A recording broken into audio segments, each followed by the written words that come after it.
and target market. So, quick question for the class, if anybody knows. Data mining is about what? Show of hands. How many do you think is A? Show of hands. What about B? How about C? How about D? All right, the correct answer is A, finding trends and connections of data to inform competitive strategy. So what is data mining? That is when you get a business who goes into all these facts and analysis on different like individuals and track their spending habits. They form out of all these numbers some type of pattern in the consumer's actions when it comes to buying things. For example, say a woman is going to different stores who is pregnant and getting baby books, getting diapers, getting ready for a child, and then she uses a credit card in all those different stores. She gets online and goes to Facebook, and one of the side advertisements is for baby books, but she's never dealt with that business before. It was tracking her transactions and was able to figure out her patterns. And a little bit more explanation, we will go to YouTube.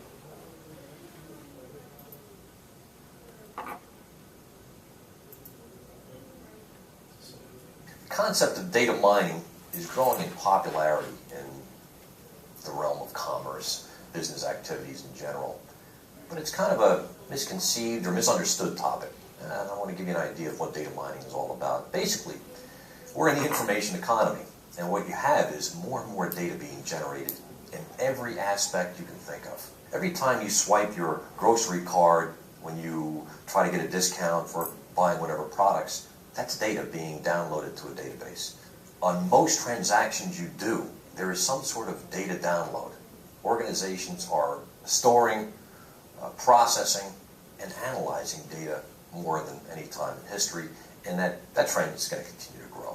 So what is data mining?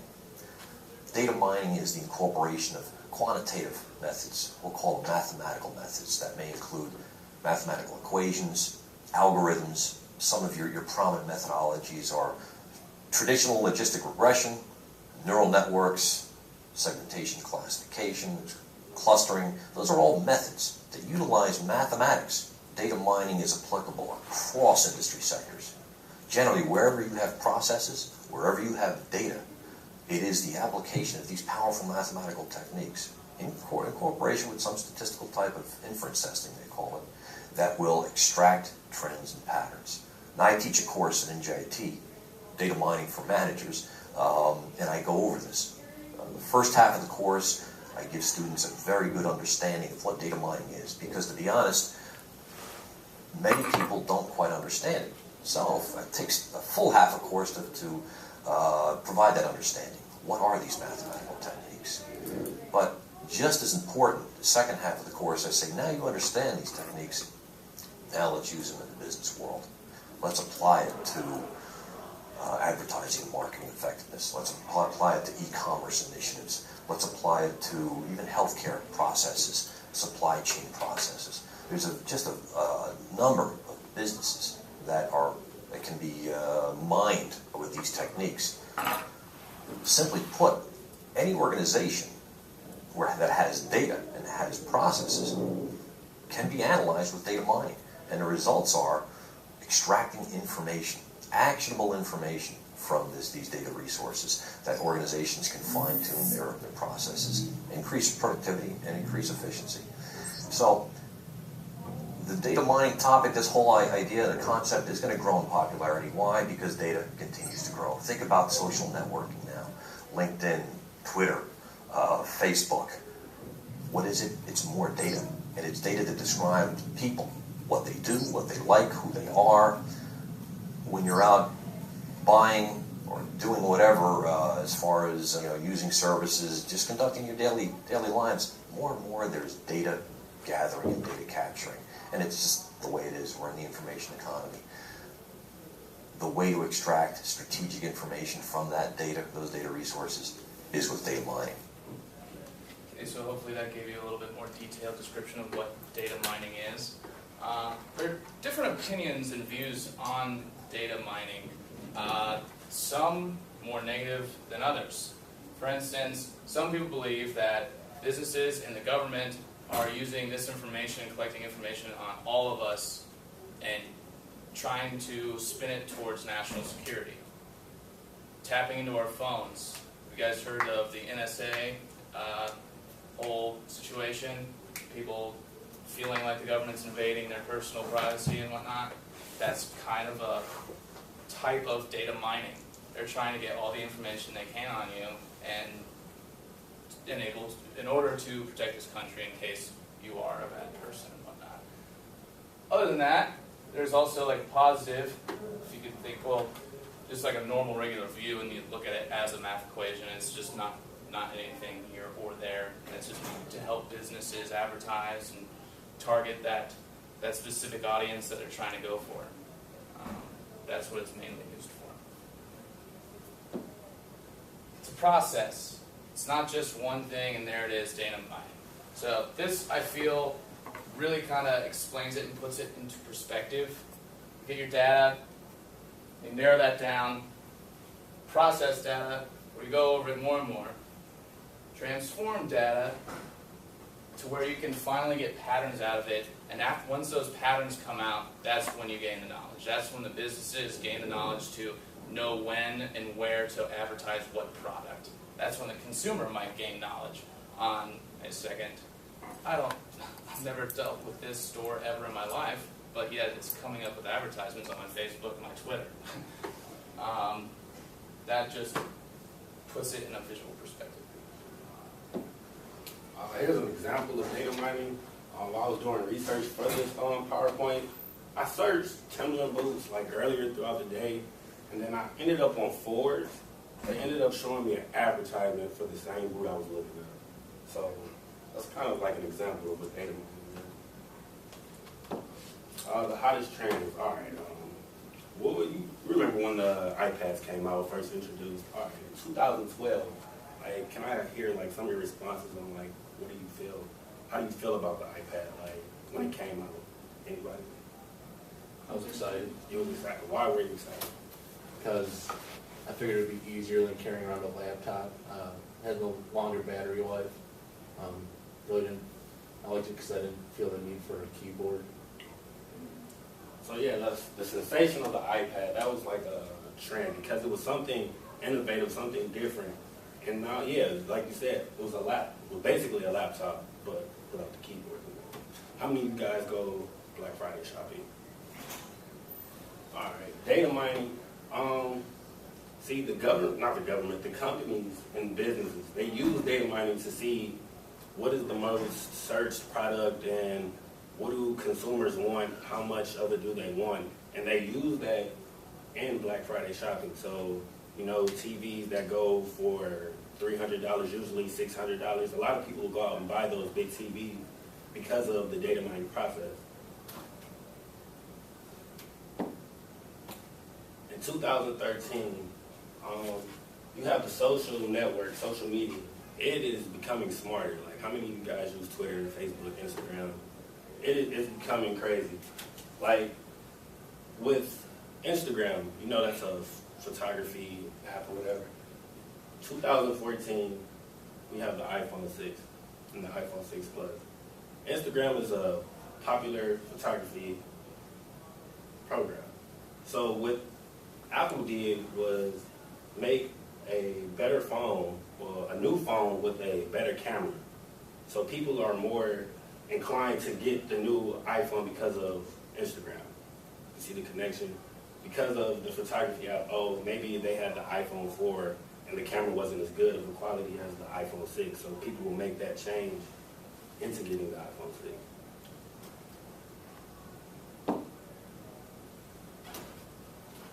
Before we get to conclusion, how about you guys, like I know you guys have little devices, can you guys like go to Facebook and see if any like advertising come up? We have the iPads. Taylor, do you want, yeah, the iPads are here. Do you want an iPad? Or do you want to use your phone? No, thank you. Can I have you Wait, use I your have my iPad? laptop.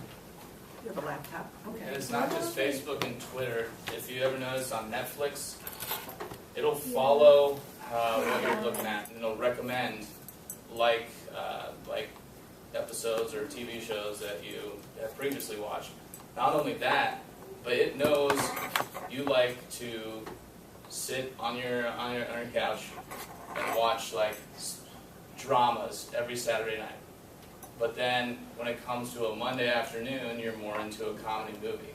So depending on what time of day it is, it'll show different movies and TV shows for you to choose.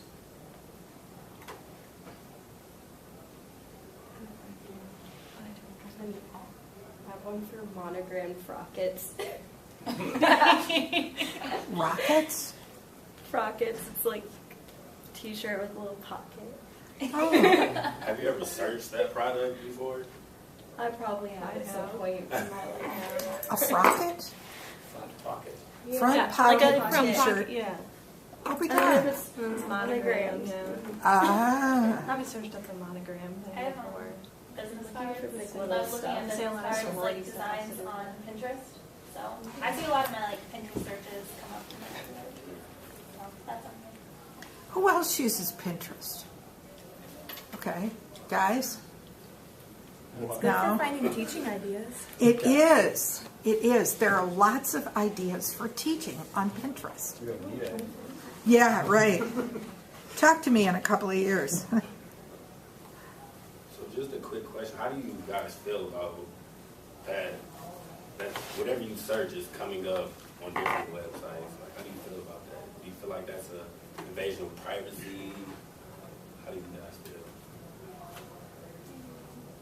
I don't mind it. 'Cause sometimes it'll show me things that like I like, and then I wanna like I'm actually interested in them. So it's convenient for me because then it just gives me another way to find things I could like. I don't really think it's like invading my privacy. I don't think so. Actually, my current event today was about, now like you go into a store and you can connect to their Wi-Fi's and stuff like that. When you click agree to the terms, a lot of those stores have clauses which no one reads that they can access your device and go through your search history. And that's how they do a lot of data mining. And up until this current event, I never realized that that's how a lot of stores can get to your information. And they're hoping that you'll log on and that you'll do a lot of searching. That's why Burger King and McDonald's have it, where Panera and Starbucks have always had it, because they want you to come and sit, drink the coffee, and drink more coffee, and drink more coffee, and keep buying. And meet your friends there and have some more coffee, and maybe some dessert. I mean, there's a method to their madness. But now, with the others, they figured out that if you log in, that they can get that information. Like with the new iPhone, it gives you a new, I think it was called, I don't know if it was an IP address or whatever. So if you continuously go to that store, it creates a new device every time, so they can't track you. They just get a brief snapshot of you, so you're a new customer every time you connect. So it's not quite as invasive. Okay, Berkeley, just to go off of what you said you don't mind that like it's not an invasion of privacy. But like in what George said earlier, a lady made a purchase through a transaction, and it ended up showing like what she purchased, and she never researched it at all. So how do you feel about that? Like she bought something in a store, Yeah. like an actual store, not online, and then it popped up like on her computer.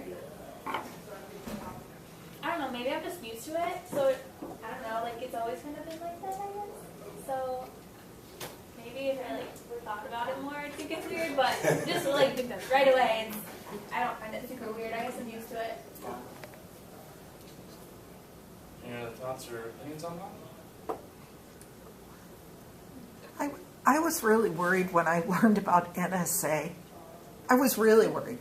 And I have a job with the local police department as a volunteer. And so immediately I went in and said to the assistant chief, talk to me about this. Because I'm here as a volunteer because I was a principal, you recruited me, and I'm just not really comfortable with this. I mean, if law enforcement has access to me and my neighbors, my family, and all that kind of stuff, and he looked at me and he said, have you ever gone anywhere on the internet that you would be embarrassed to talk to your children about? And I said, no. But you have to understand, my kids do know more about the internet than I will ever know. And he goes, no, I'm serious. Do you do anything that would give cause to someone to say you're not a safe person? And I said, no. And he goes, do you know that 99.9% of the population is exactly that way? And I said, okay. So they taught me how to shoot guns as part of the training. And I said, so I'm looking at guns on the internet, let's just say. I don't, but let's just say. So I said to him, so if I looked at ammunition, would that be a trigger? No. If you consistently did that day after day after day, and there was a purchasing process in it, large sums of money, large numbers of guns or whatever, yeah, that would send up a flag. But he said, you have to understand what you're collecting. So he showed me this book that he got training on, and it gave him a picture of what data mining looks like from a legal perspective. And he said, what you have to worry about, I mean, I couldn't fathom what I was looking at, the numbers of people and the numbers of things. And he goes, I'm not worried about this at all. What I'm worried about is that Kroger has my wife's information. And they are buying products to suit my wife. He goes, I love my wife. Please understand that. I love my wife. I can't afford my wife. And he said, they're coming up with things based upon she buys this and she buys this. I'll give you an example. Chobani yogurt. You know what that is? Greek yogurt. The brand used to be just plain Chobani. Then it was Chobani with flavors because everybody was buying. Now it's Chobani with honey. It's Chobani with, and you dump the nuts into it, or you dump. What they found is that when people were buying yogurt, they were also buying fruit, like raspberries or blueberries or whatever. Okay, so now the companies are taking that information and creating products, and he goes, do you know how expensive it is to buy Chobani yogurt? And I said, yes, I don't buy it. And he said, precisely, you're not my wife. My wife buys it because it's easier. And that's my fear, is that manufacturers get this, and they're looking at it. He says Procter & Gamble is pretty much going to figure out how to diaper and feed a baby with no mother. Nobody has to change a diaper. Nobody has to worry about a bottle. And I said, sounds good to me. And he said, no, really. They're figuring out what it is that you do and how they can produce it so that they can save you steps so that you'll buy the new product. That's where the power of data mining is. Besides the advertising, which is our focus here. It was interesting. The conversation was, I didn't think an assistant police chief knew any of that stuff. Surprise, surprise. Well, that's our show. Okay. All right.